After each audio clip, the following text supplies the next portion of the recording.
नमस्ते सदावत्सले मातृभूमि।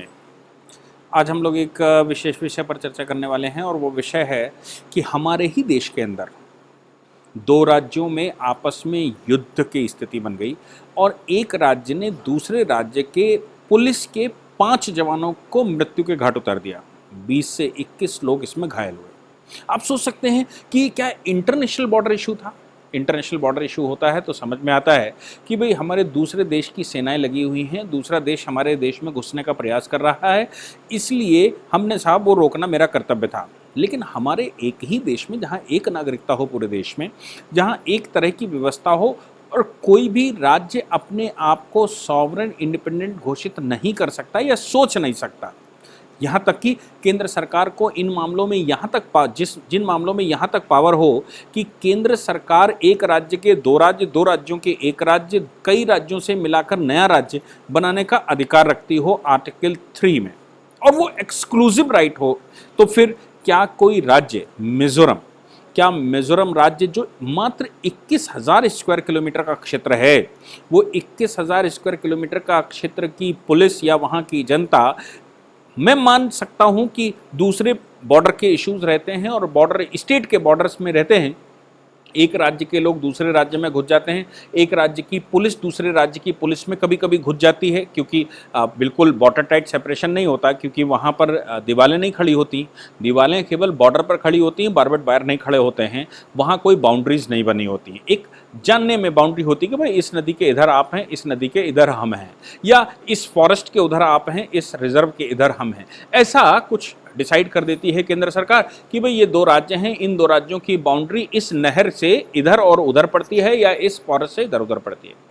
अब आप सोचो कि केंद्र को ये अधिकार होता है कि वो कोई भी फॉरेस्ट इधर का उधर कर दे, कोई सिचुएशन इधर की उधर चेंज कर दे, और ऐसी परिस्थिति में अगर किसी राज्य की फोर्स दूसरे राज्य में घुस भी जाती है, कुछ लोग दूसरे राज्य में घुस जाते हैं, तो क्या दूसरे राज्य को ये अधिकार होता है कि वो उस राज्य के लोगों को गोली से उड़ा दे?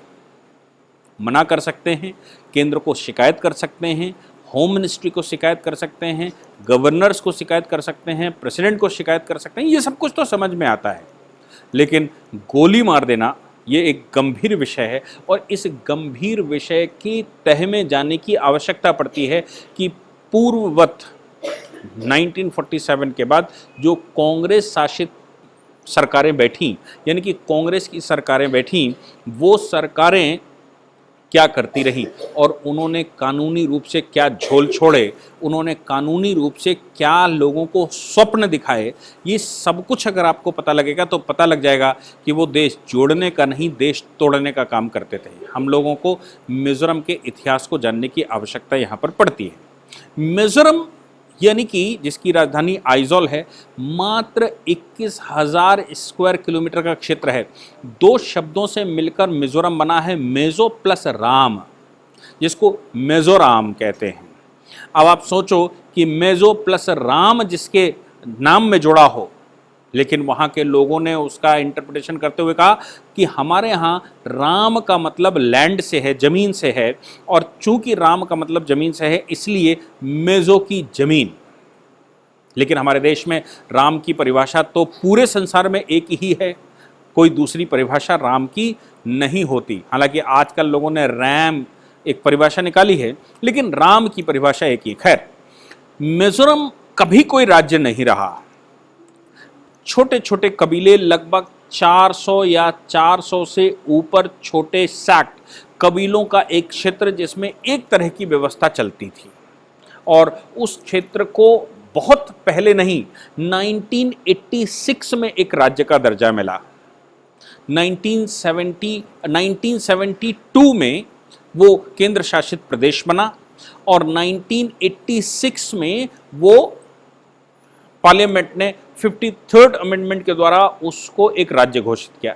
1972 से पहले अगर हम 150 वर्षों का इतिहास भी देखते हैं तो ये माना जाता है कि भारत में जो भी सम्राट बैठा या सुल्तान बैठा, उनके मातहत ये कबीले आते थे, इनसे टैक्स वहां पर जाता था। अंग्रेज जब आया तो अंग्रेज ने भी वही किया, लेकिन मिजोरम को कभी एक राज्य नहीं बनाया। मिजोरम आसाम का क्षेत्र था। एक्चुअली उस क्षेत्र में अगर हम बात करें तो उधर 3 राज्य, चौथा मैं आज की तारीख में एक और घोषित कर लेता हूं जो रहे हैं।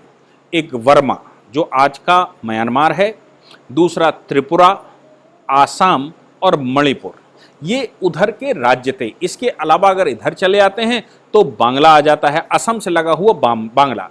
और आसाम जिसको आज आप कहते हैं, ये आसाम कभी कामरूप क्षेत्र हुआ करता था। भारत में जब ट्राइपार्टी युद्ध चला और पाल वंश का शासन हुआ तो कामरूप, जिसको आज आप असम कहते हैं, कामरूप का शासन था, जिसमें वर्मा कवर होता था उस समय का, यानी कि आज का म्यांमार, जिसमें बंगाल कवर होता था, जिसमें पूरा असम, जिसमें नॉर्थ ईस्ट के सभी स्टेट कवर होते थे, उड़ीसा तक और इधर बिहार तक कहते हैं कि कामरूप का शासन था। जब सातवाहन वंश, आंध्र सातवाहन वंश आज के तेलंगाना से उभर कर आया था तो दूसरी शक्ति वो थी और तीसरी शक्ति कन्नौज की गहड़वाड़ वंश की थी। ऐसे करके 3 देश में बड़ी शक्तियां थी। तो कभी कामरूप पाल वंश पूरे देश पर कब्जा कर लेता, तो कभी सातकर्णी यानी कि गौतमी पुत्र सातकर्णी जो आंध्र सातवाहन वंश का था वो पूरे देश पर कब्जा कर लेता, तो कभी गहड़वाल वंश जो कन्नौज का शासन था वो कभी देश पर कब्जा कर लेता। और ये ट्राई पार्टी युद्ध लगभग 300 वर्षों तक देश में चला। तो आप सोच सकते हैं कि मिजोरम का कोई अपना सेपरेट अस्तित्व तो कभी नहीं रहा। लेकिन हमारे केंद्र की सरकार की बलिहारी सोचिए, असम, जब असम राज्य था तभी मैंने जैसे कहा कि त्रिपुरा, मणिपुर, अगर हम ये कहें कि वर्मा अलग हो गया, वर्मा अलग कर दिया था अंग्रेजों ने, जबकि वो भी कामरूप का हिस्सा हुआ करता था। वर्मा जब अलग कर दिया तो त्रिपुरा, असम और मणिपुर, ये 3 स्टेट वहां पर बनाए गए। चौथा अगर हम कहें तो बंगाल इधर चले आते हैं। इन 3 स्टेटों में असम, जो बाकी के अभी आज के स्टेट हैं, जिनको आप दूसरे मिजोरम की बात कर लें, आप अरुणाचल की बात कर लें, या फिर आप और जो बाकी जो राज्य हैं उनकी बात कर लें, वो सब असम के हिस्से हुआ करते थे।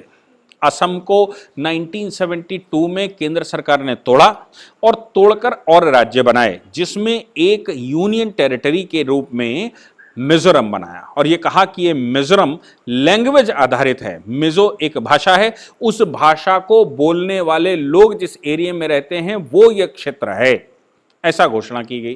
तो आप सोच सकते हैं कि अगर ये कहा गया कि जो बोलने भाषा के आधार पर था, तो फिर दूसरी व्यवस्था क्या थी। समस्या जो मेन आई वो ये आई कि जिस समय अंग्रेजों का शासन था वो तो मिजोरम के आदिवासी लोगों का रिलीजन परिवर्तन नहीं करवा पाए। लेकिन आज़ादी के बाद जब यूनाइटेड असम बना तो फिर मिजो वहाँ पर जो हुए, उस नॉर्थ ईस्ट में क्रिश्चियन मिशनरीज ने पूरा काम किया और उसकी वजह से नागालैंड में समस्या शुरू हुई खास तौर से। और दूसरी सबसे बड़ी समस्या अगर कहीं शुरू हुई तो वो मिजोरम था। और केंद्र सरकार ने मिजोरम, जैसे मैंने कहा, 1972 में बनाया, फिर 1986 में उसको यूनियन टेरिटरी बना दिया। वहां तक ठीक था, वो पूर्ण स्टेट बना दी, वहां तक ठीक था, समझ में आया कि 53rd अमेंडमेंट में ऐसा कर दिया। लेकिन 1986 में ही एक नया आर्टिकल बनाकर वहां पर रखा, कैसा बिल्कुल वैसा आर्टिकल जैसा जम्मू कश्मीर राज्य का जब अधिनियम हुआ था तो केंद्र ने आर्टिकल 370 बनाकर रखा था। और आर्टिकल 370 के माध्यम से सारी डिस्क्रिमिनेशन वहां पर शुरू होती थी।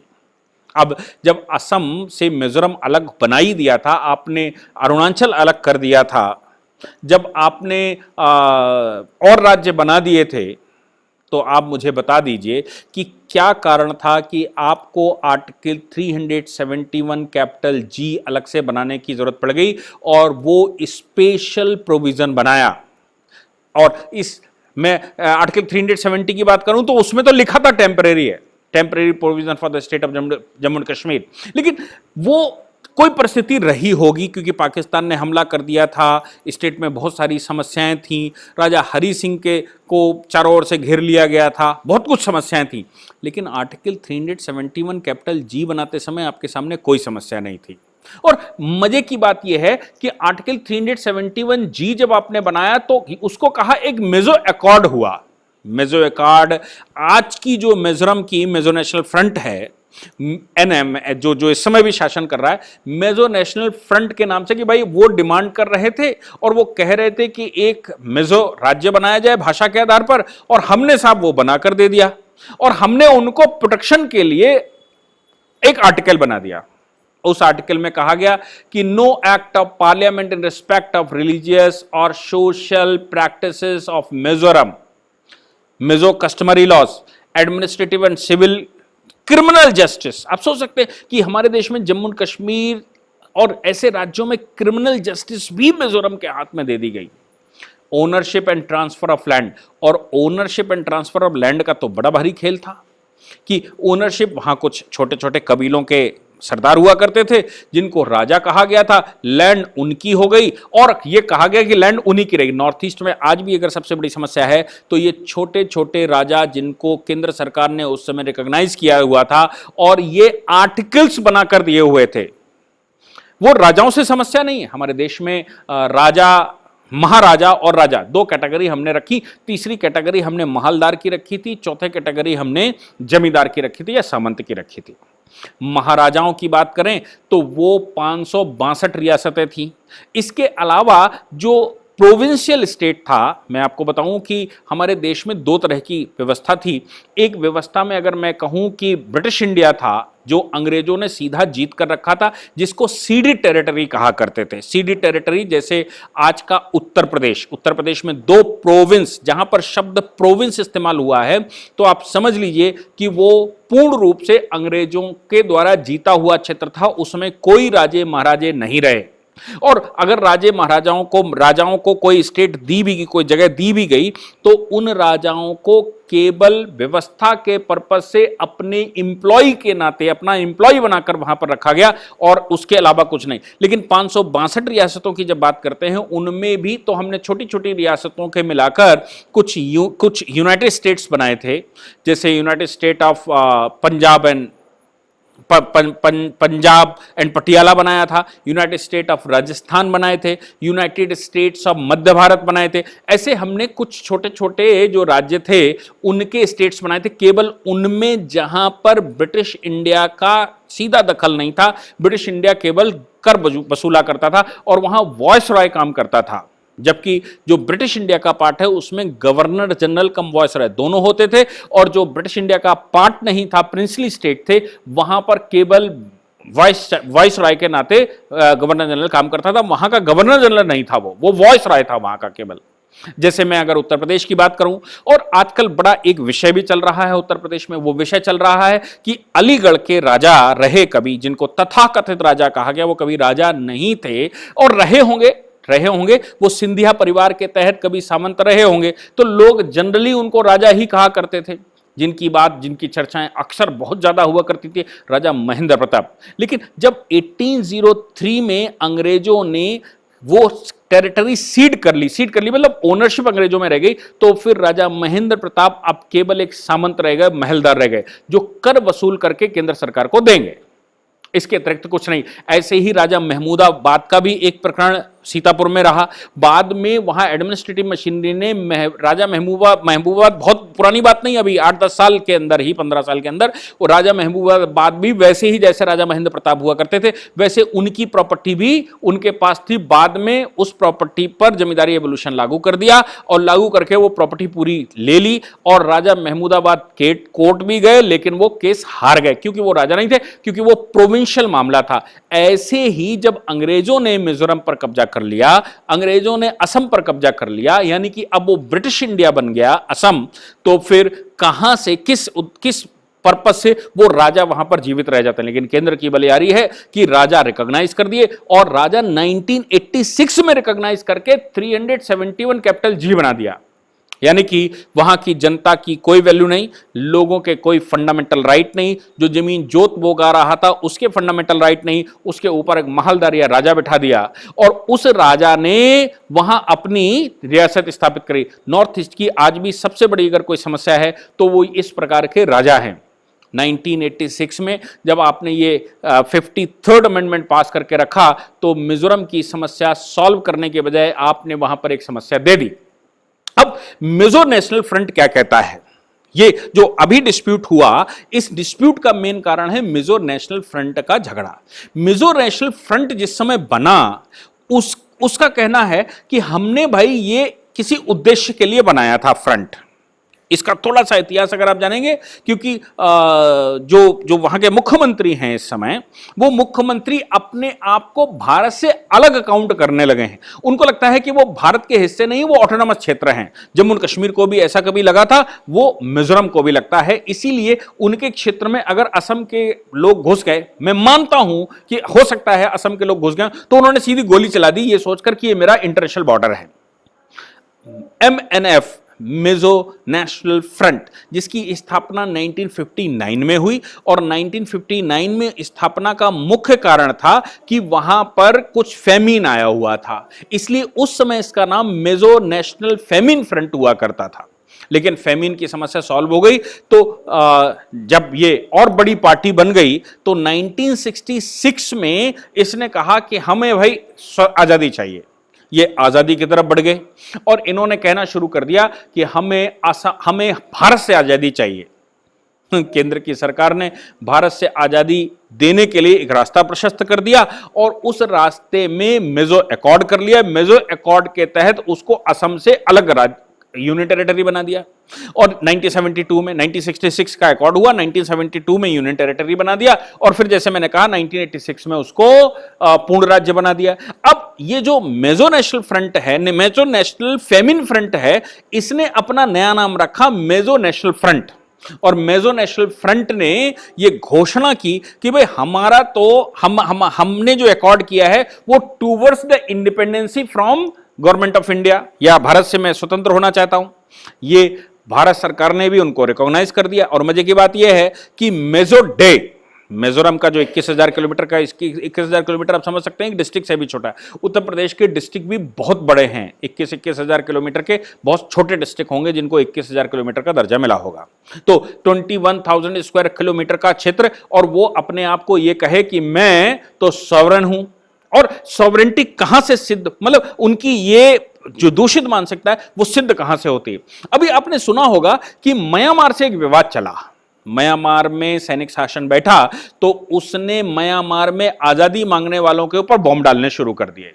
मिजो बॉर्डर के पास मिजो भाषा बोलने वाले लोग जो उस तरफ रहते हैं, उनका एक पॉकेट हुआ करती थी। उस पॉकेट के तहत वो भारत के कुछ हिस्सों में मतलब असम के कुछ, मिजोरम के कुछ हिस्सों में आकर मार्केट करते थे, यहां से वहां, और शादी बारात भी होती थी एक दूसरे के साथ। यहां से बारात वहां जाती, वहां से बारात यहां आती, क्योंकि सेम भाषाई मामला था। उस मामले में केंद्र सरकार ने वो बॉर्डर सीज किया। अभी 3 महीने पहले की बात है, 4 महीने पहले की बात है। तो केंद्र सरकार ने वो बॉर्डर सीज किया, मिनिस्ट्री ऑफ होम अफेयर्स ने बॉर्डर इसलिए सीज किया क्योंकि म्यांमार के अंदर जो आतंकवादी मारे जा रहे थे वो भारत में घुसकर आना चाहते थे, भारत की टेरिटरी में घुसना चाहते थे। तो केंद्र सरकार, जाहिर सी बात है कि भारत की टेरिटरी में हम क्यों घुसने देंगे, और उसी रास्ते से संभव है कि वो रोहिंग्या घुसकर आए थे। तो केंद्र सरकार को, अभी जो आज की केंद्र की सरकार है, उसने वो गेट बंद कर दिए और कहा इन पॉकेट्स में कोई एंट्री नहीं होगी। तो जोरमथांग, जो कि वहां के मुख्यमंत्री हैं इस समय, उन्होंने ये बात घोषणा करी कि भैया जोरमथंगा ये कहता है कि भैया ये बॉर्डर खोल दीजिए, और केंद्र सरकार को कोई अधिकार नहीं है। ऐसा जोरमथंगा ने यह कहा कि केंद्र सरकार को कोई अधिकार नहीं है, और ये जो वहां के लोग हैं इनको रिफ्यूजी का स्टेटस दीजिए। मिजो भाषा बोलने वाले लोग जो उस तरफ मारे जा रहे हैं वो इधर आ रहे हैं, तो हम उनको उनका संरक्षण देना चाहिए। वो परसिक्यूटेड लोग हैं, मजे की बात, क्योंकि वो मिजो भाषा बोलते हैं। केंद्र सरकार ने कहा कि देखिए हमारे यहां कोई भी रिफ्यूजी स्टेटस देने का प्रावधान नहीं है, हमने इंटरनेशनली रिफ्यूजीज का जो कन्वेंशन हुआ उस पर कोई साइन नहीं किया, इसलिए हम पर कोई दबाव नहीं बना सकता कि हम किसी को रिफ्यूजी बनाएं, और ना ही हम ह्यूमन राइट के किसी इंटरनेशनल कन्वेंशन से इस प्रकार के बने हुए हैं कि कोई रिफ्यूजी हमारे यहाँ बनेगा उसको ह्यूमन राइट का कार्ड बनेगा। इसलिए हमारे यहाँ जब रिफ्यूजी ही हमने नहीं किसी को घोषित किया है और रिफ्यूजी का स्टेटस हम देने के लिए बाध्य नहीं, तो फिर हम वहां उनको ह्यूमन राइट क्यों बहाल कर पाएंगे। इस बात को लेकर केंद्र की आज की सरकार, यानी कि जो होम मिनिस्ट्री है अमित शाह जी की, होम मिनिस्ट्री और मिजोरम सरकार के बीच में एक टशन चला महीने 2 महीने। लेकिन केंद्र सरकार ने माना नहीं और केंद्र सरकार ने कहा हम इंटरनेशनल बॉर्डर नहीं खोलेंगे।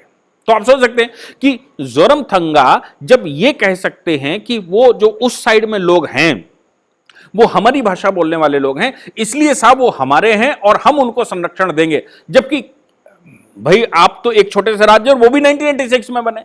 उनका कहना है कि चूंकि भाषाएं संरक्षित की गई हैं 371 कैपिटल जी से, इसलिए वो हमारी भाषा बोलने वाले लोग हैं, हमारे कस्टम्स प्रिजर्व किए गए हैं, हमारे जो यहाँ के क्रिमिनल लॉज हैं वो प्रिजर्व किए गए हैं, हमारे यहाँ के सिविल लॉज प्रिजर्व किए गए हैं, हमारे यहाँ लैंड की जो व्यवस्था है, हमारी जमीनों की जो व्यवस्था है वो प्रिजर्व की गई है, कॉन्स्टिट्यूशनली हमको प्रोटेक्शन है। इसलिए भैया केंद्र की सरकार हमको नहीं बता सकती कि कौन आएगा कौन नहीं आएगा, इसमें हम काम करेंगे। हालांकि आज की केंद्र की सरकार ने नहीं खोला, लेकिन भाई पुरानी सरकारें तो वो बॉर्डर खोले रही हैं और इसीलिए रोहिंग्या वहां से घुसकर भारत में आ गए और आज रोहिंग्या कितनी बड़ी भारत में समस्या है ये भी दिखाई दे रहा है। तो आप रोहिंग्या उसको खोलने के लिए, अंदर लेने के लिए ये जो जोरमथंगा हैं वो बॉर्डर खोलना चाहते हैं। अभी उन्होंने जब असम के साथ ही डिस्प्यूट शुरू हुआ, यानी कि असम वाले जब उधर चले तो वो तो इंटरनेशनल बॉर्डर था, वहां से ये लेना चाहते थे, यानी कि वहां से मिजो भाषा बोलने वाले लोग जो म्यांमार में रहते हैं उनके लिए बॉर्डर खोलना चाहते थे, अंदर आ जाइए। लेकिन आसाम, जो कि जिस आसाम का वो 1972 तक हिस्सा रहे और लंबे समय तक, जमाने से उनकी पैदाइश असम में हुई, जिसको मैंने कहा कामरूप में हुई, जिनकी पैदाइश कामरूप से लेकर अभी तक रहा हो और यह पता नहीं है कि वो कब से कामरूप का हिस्सा हैं, वो अंदर अगर चले आएंगे तो उनको गोली मारने का व्यवस्था की जा रही। इसके अतिरिक्त केंद्र सरकार ने एक और ब्लंडर किया, 1986 में ये राइट दिया, उसके अलावा जब वहां थोड़ा और उन्होंने डिमांड की तो अभी आपको याद होगा पी चिदम्बरम जिस समय होम मिनिस्टर थे वो इनर लाइन परमिट का भी एक सिस्टम वहां पर खोला है। इनर लाइन परमिट का मतलब होता है मिजोरम के अंदर अगर आप घुसेंगे तो घुसने के लिए आपको केवल 7 दिन का परमिट दिया जा सकता है, आप परमिट सिस्टम के तहत वहां जाएंगे और वो एक्सटेंड किया जा सकता है 15 दिन के लिए। ऐसा ही एक इनर लाइन परमिट असम को दे दिया, ऐसा ही इनर लाइन परमिट अरुणाचल को दे दिया। कमाल की बात है कि जिस परमिट सिस्टम के लिए श्यामा प्रसाद मुखर्जी जी ने जम्मू कश्मीर में भी इसी तरह का परमिट था, कभी 1947 में खोल दिया गया था, जिस परमिट को खत्म करने के लिए श्यामा प्रसाद मुखर्जी जी ने आंदोलन किया और शहादत हुई और आर्टिकल 370 का अंत्येष्टि करनी थी, तो आपने वो प्रोटेक्ट करके रखा और वो जम्मू कश्मीर कितनी बड़ी समस्या खड़ी हुई, वैसे ही आपने इनर लाइन परमिट सिस्टम आपने असम में खोल कर रखा, आपने अरुणाचल प्रदेश में खोल कर रखा, आपने मणिपुर में, आपने मिजोरम में, त्रिपुरा में और अंडमान निकोबार में। कमाल की बात है कि आप उन क्षेत्र के कई क्षेत्रों में इनर लाइन परमिट बनाकर रखते हैं और ये कहते हैं कि नहीं साहब इस क्षेत्रों में कोई घुसेगा तो उसको वहां की सरकार से अनुमति लेनी पड़ेगी। ये जो ब्लंडर केंद्र सरकारों ने किए हैं, जो ब्लंडर कांग्रेस की सरकारें करती रही हैं कॉन्स्टिट्यूशन के साथ खिलवाड़ करके, उस खिलवाड़ का नतीजा है कि आज आसाम के जो सैनिक, आसाम की पुलिस धोखे से उधर चली जाती है, वो इनर लाइन परमिट के क्षेत्र में चली जाती है या फिर रिजर्व एरिया में चली जाती है, तो उस क्षेत्र में जाने से वहां उनको गोली खानी पड़ती है। आप सोच सकते हैं कि मिजोरम 371 कैपिटल जी कितनी बड़ी समस्या हमारे देश के लिए बनी हुई है, बिल्कुल वैसे ही जैसे कभी नागालैंड समस्या बनी हुई थी। और क्यों है? क्योंकि वहां क्रिश्चियन प्रजन, नागालैंड में भी क्रिश्चियनों का आतंक है और मिजोरम में भी क्रिश्चियन बन गए हैं। वो जहां कोई नहीं है वहां मिशनरी काम करती नहीं। मिशनरियों को अपास्त करने के लिए केंद्र की सरकार ने कुछ नहीं किया, लेकिन उनको मिशनरियां जब हो गई और वो क्रिश्चियन स्टेट बन गए तो फिर उनको अलग, और फिर वो कहने लगे कि हमें तो स्वतंत्रता चाहिए भारत से, हमें भारत के साथ नहीं रहना। तो आप सोच सकते हैं कि कितने बड़े ब्लंडर और जाति समीकरण, जिसके लिए बार बार कहा जाता है कि हमारे देश में जाति समीकरण नहीं चलेगा, हम भारतवर्ष में एथनिक रूप से किसी को कन्वर्जन नहीं करने देंगे और घर वापसी करवाएंगे हर व्यक्ति का। उसका मेन कारण यह है कि जैसे जैसे रिलीजन चेंज होता है, जैसे जैसे ये मिशनरियां या इस्लामिक लोग धर्म परिवर्तन करवाते हैं, रिलीजन चेंज करवाते हैं,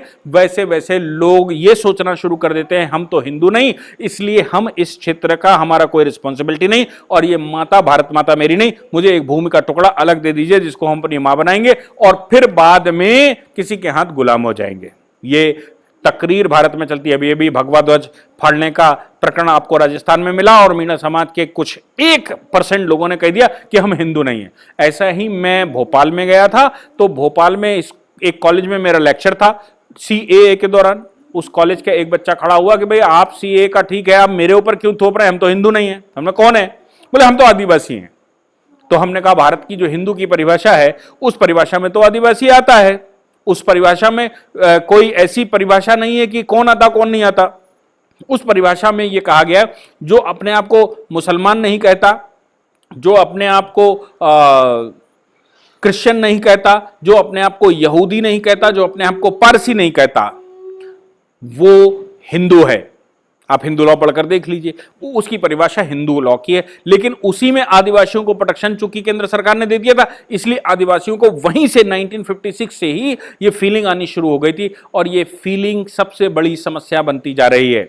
मुझे लगता है कि इन ब्लेंडरों को सुधारने की इस समय आवश्यकता है, इन राजाओं को जड़ से खत्म करने की आवश्यकता है और कानूनन ये खत्म किए जा सकते हैं अगर इन पर कमेटियां बनाकर कुछ काम किया जाए तो। जैसे मैंने कहा राजा महेंद्र प्रताप, उनके वंशज, शायद ऐसा सुनने में भी आया कि अलीगढ़ मुस्लिम यूनिवर्सिटी को कुछ प्रॉपर्टी बेच रहे हैं, तो आप सोच सकते हैं कि इनकी राष्ट्र विचारधारा कैसी है। और कोई कहता है कि वो स्वतंत्रता संग्राम सेनानी थे, तो मैं ये कहता हूं स्वतंत्रता संग्राम सेनानी को किसी को एक स्टेट आपने दे दिया है क्या? किसी को आपने एक जिला दे दिया है क्या? उसको मालिक बना दिया? अरे भाई स्वतंत्रता संग्राम सेनानी थे तो उनका सम्मान होना चाहिए, स्वतंत्रता संग्राम सेनानी थे तो उनके वंशजों को पेंशन होनी चाहिए। लेकिन स्वतंत्रता संग्राम सेनानियों को कौन से हमारे देश में कौन सी ऐसी जगह है जहां पर आपने राज्य पूरा का पूरा दे दिया उन बिचौलियों को, उन जमींदारों को, या उन तथाकथित जो अपने आप को महलदार राजा कहा करते थे, उन राजाओं को कौन सी आपने जमीन दे दी? ये मैं जानना चाहता हूं। लेकिन केंद्र की सरकार ने, जो उनके पिछलग्गू थे, जो उनकी